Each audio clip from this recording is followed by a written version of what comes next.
Hi hello welcome to Janaki healthy foods. ఈరోజు సొరకాయ గారెలు ఇదేంతో జొన్న పిండితో చేసుకుందామండి.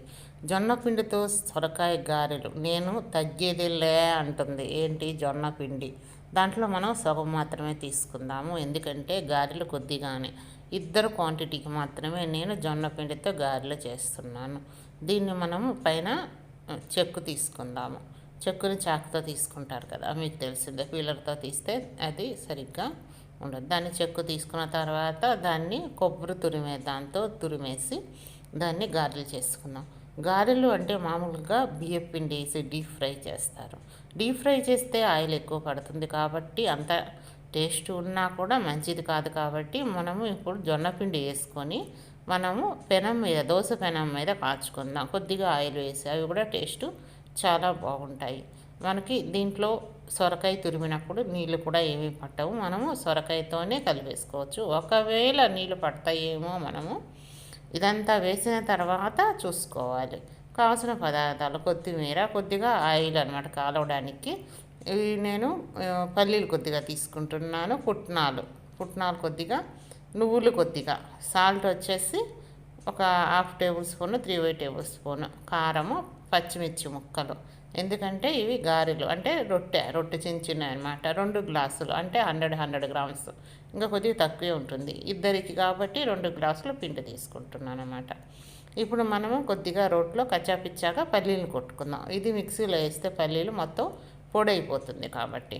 మామూలుగా అయితే పచ్చెనపప్పు నానబెట్టి వేసుకోవచ్చు. మీరు కావాలంటే పచ్చిశనగపప్పు నేను ఇది డీప్ ఫ్రై చేయట్లేదు కాబట్టి పెనం మీద కాలుస్తాం కాబట్టి మళ్ళీ సరిగ్గా కాలకపోతే బాగుండదు. పుట్నాల పప్పు వేసుకున్నాను, ప్లస్ అక్కడక్కడ నోటికి తగులుతుంటే పల్లీలు కూడా బాగుంటాయి. మనం తీసుకున్న పెనిని అది ఇద్దరు మనుషులకు పూర్తిగా వస్తుందండి. మనం తీసుకున్నది సొరకాయ తురుము వేసుకొని మనం ఆ నీళ్ళు సరిపోతుందో లేదో చూసుకొని ఆ తర్వాత నీళ్ళు వేసుకోవచ్చు. మనం తీసుకున్నది పల్లీలు కొట్టుకున్నాం కదా కొద్దిగా, అవి తర్వాత పుట్నాలు. ఇవి ఉంటే మీకు పంటికి తగులుతుంటే మన ఒట్టి పిండి తిన్న ఫీలింగ్గా ఉండదన్నమాట. పచ్చిమిర్చి ముక్కలు, అవి కూడా నోటికి తగులుతుంటే చప్పగా ఉంటుంది పిండి కాబట్టి, అందుకని కొద్దిగా కారం అన్నమాట. ఈ 2 వేస్తే టేస్ట్ బాగుంటుంది. ఏదైనా ఒకటి వేస్తే అంత టేస్ట్ బాగుండదు. నువ్వులు కొద్దిగా, తర్వాత వచ్చేసి మనం తీసుకున్న 3/4 టేబుల్ స్పూన్ అనుకుంటాను, అదే మనకి యాజ్ పర్ టేస్ట్. తర్వాత కొత్తిమీర ఉంటే చాలా బాగుంటుంది. దాన్నంతా మొత్తం కలుపుదాం. కలిపిన తర్వాత వాటర్ పడుతుందో లేదో చూద్దాం. దాదాపుగా వాటర్ పట్టకపోవచ్చు అని నేను అనుకుంటున్నాను. అంటే కొంచెం ఎందుకు ఎక్కువగానే వేసాం కదా, కరెక్ట్గా అది అట్లా ముద్ద అవుతుంది కదా. మనం మామూలు దీన్ని మీరు చిన్న రొట్టెలుగా కాకుండా, గారెలాగా కాకుండా పెనం మీద డైరెక్ట్గా తట్టేయచ్చు. కాకపోతే మనకి జొన్న రొట్టె అయితే ఆయిల్ అసలు వేయము, దీనికి కొద్దిగా ఆయిల్ వేస్తాం. ఇది నేనైతే గారెలాగా చేస్తున్నాను. మీకు నేను పెనం మీద డైరెక్ట్గా తట్టేసి కూడా చేస్తాను. అప్పుడు ఇంకా మీకు పని ఈజీ అయిపోతుంది. అది 2 పెద్ద రొట్టెలు అవుతాయి. 2 నాస్టిక్ తీసుకున్నారనుకోండి, మీకు సిమ్లో పెట్టి అక్కడ పడేసి మీరు పని కూడా చేసుకోవచ్చు. కానీ కొద్దిగా టేస్ట్ వేరుగా ఉంటుందని నేను ఈ విధంగా చేస్తున్నాను. వాటిని కాలడానికి మనం మధ్యలో కొద్దిగా హోల్ పెట్టుకొని వేసుకుందాము. హోల్ పెట్టుకొని వేసుకుంటే బాగుంటుంది. బ్రష్తో పూస్తే చాలా తక్కువగా పడుతుందంట ఇది చూడండి. అందుకని నేను బ్రష్తో పూస్తున్నాను. ఏ తక్కువ పడుతుందో ఏందో, ఆ బ్రష్తో ఎక్కువ రావంటే రాదా ఏంటి, ఏదో మన ఫీలింగ్ అలాగా పూసుకుంటే మనకి ఈజీగా ఉంటుంది. అది గారెని పేరు పెట్టాం కాబట్టి దానికి ఒక హోల్ పొడిచామన్నమాట వేలుతో. ఆ విధంగా ఒక 3 ఎందుకంటే మళ్ళీ దాంట్లో నిండా పెట్టేస్తే మనకి చుట్టూ అంతగా రాదు కదా, కాలదు కదా. 3 కనుక పెట్టుకున్నాం అనుకోండి, అవన్నీ సమానంగా కాలుతాయి.